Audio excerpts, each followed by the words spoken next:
paysans de France se doutent-ils que c'est au labeur lointain d'autres hommes peinant sur des terres ingrates qu'il doit de pouvoir épandre cet engrais phosphaté qui doublera le rendement de son champ?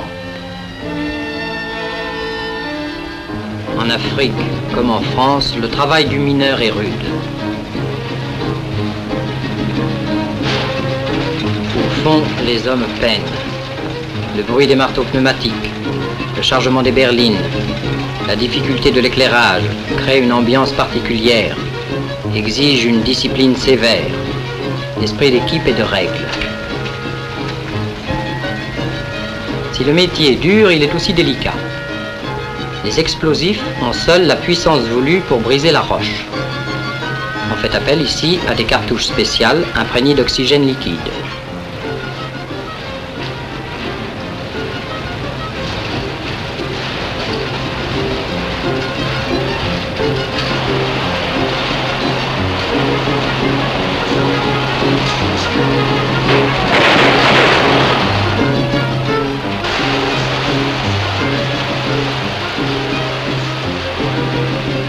Les effets du tir, on le voit, sont violents. Le sol du chantier est jonché du minerai abattu.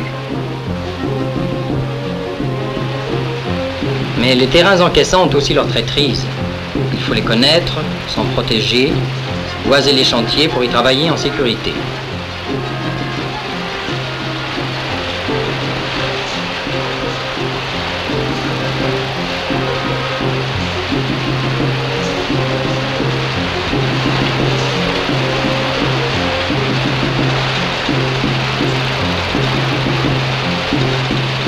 Pleine, les berlines descendent dans les galeries principales. Elles sont groupées par train.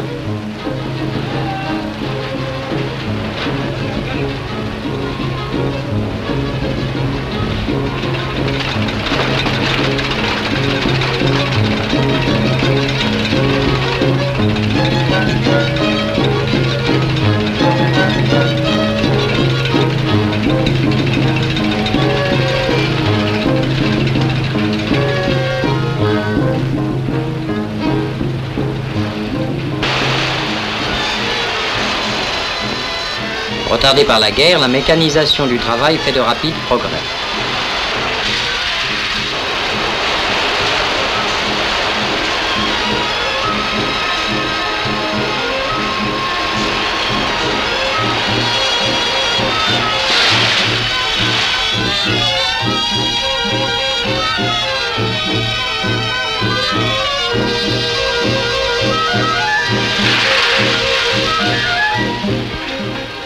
Cette benne, qui contient 400 kg de minerai,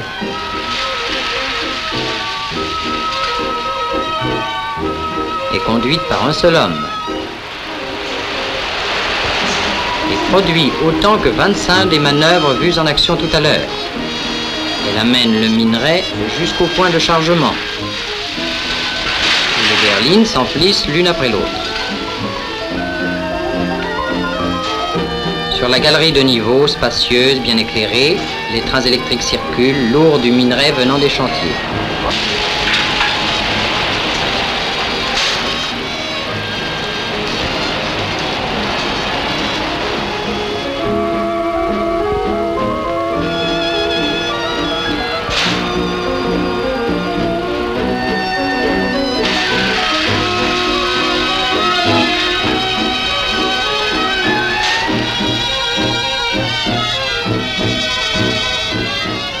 Entraînés par un câble sans fin, les wagonnets partent vers le jour.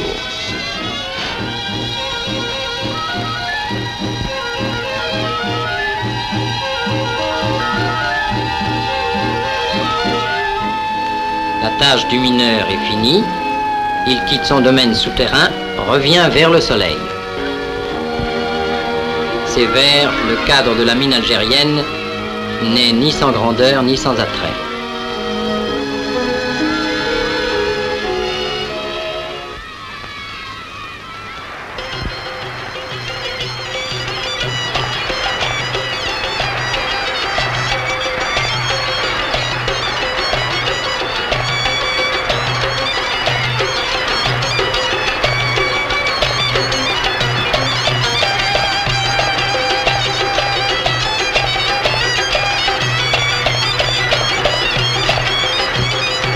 La vie indigène a gardé son animation pittoresque et colorée.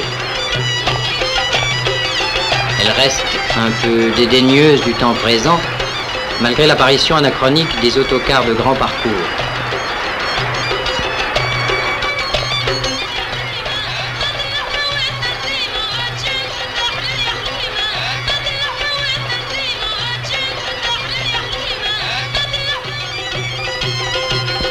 La mosquée rappelle la noblesse et la poésie de la religion musulmane.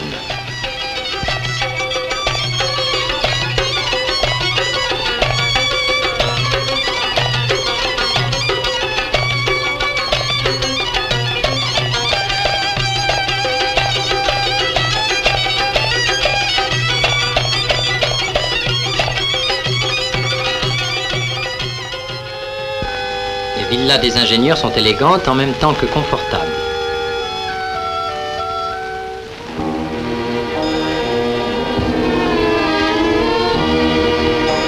L'organisation médicale vigilante assure à tous le bénéfice d'une thérapeutique moderne.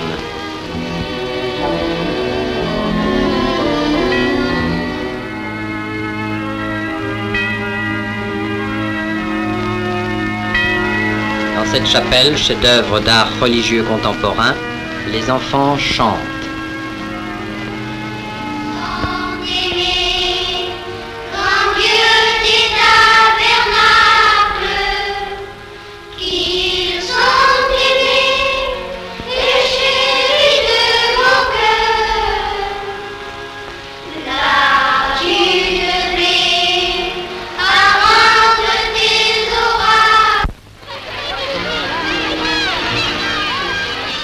En Algérie comme en France, les écoles deviennent trop petites pour le nombre d'élèves qui s'y pressent.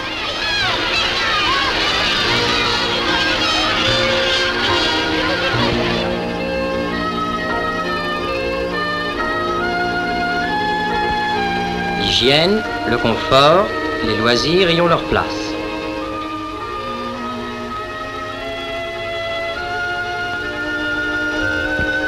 Le sport passionne les jeunes.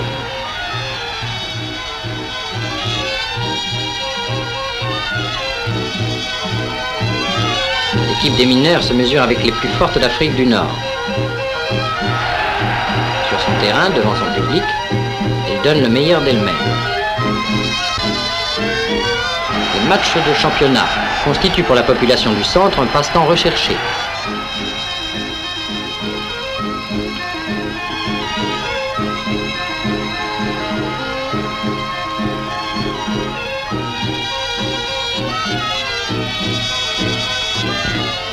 L'exploitation du cuivre a toujours été pour les pouvoirs publics l'objet d'un intérêt particulier, justifié par son importance économique et par l'amour du progrès qui y règne. Pour tous les collaborateurs de cette œuvre, le passage du gouverneur général est la plus belle récompense. Et puis, c'est aussi une occasion de se distraire.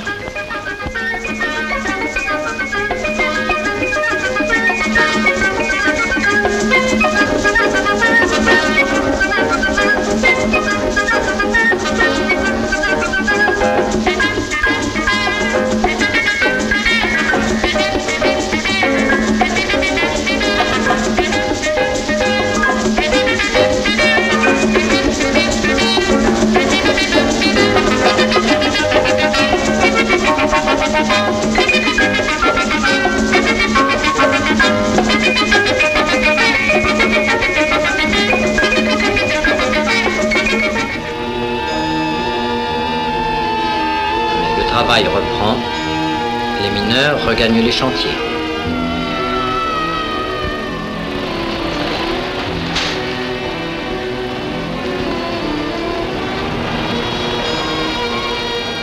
Les berlines s'ébranlent pour entrer dans le circuit de traitement du minerai du jour.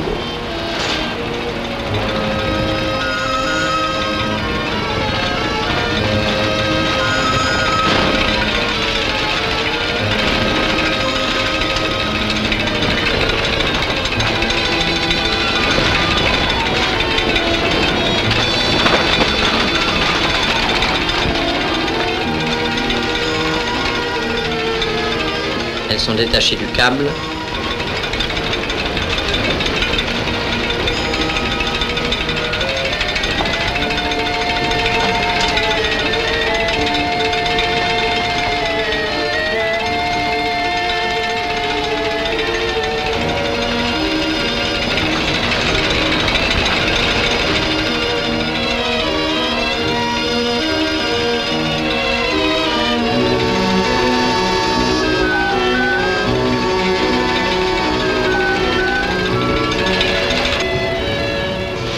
vidés de leur contenu avant de retourner au fond.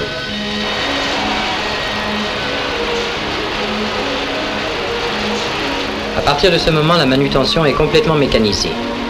Le minerai concassé est répandu sur des tapis métalliques à marche lente.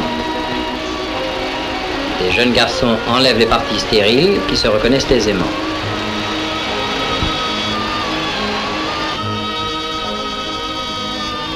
La qualité du phosphate est suivie attentivement par des analyses fréquentes. Le phosphate de chaux, une des principales richesses minières de l'Afrique du Nord française, s'est accumulé au fond des mers à l'époque tertiaire. Ces dents de squale, fossiles trouvés au triage, font la parure du laboratoire et la joie des visiteurs.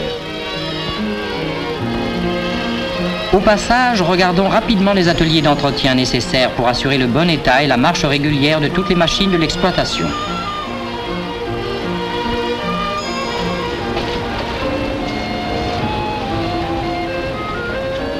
Débarrassé des parties pauvres, le minerai poursuit son chemin.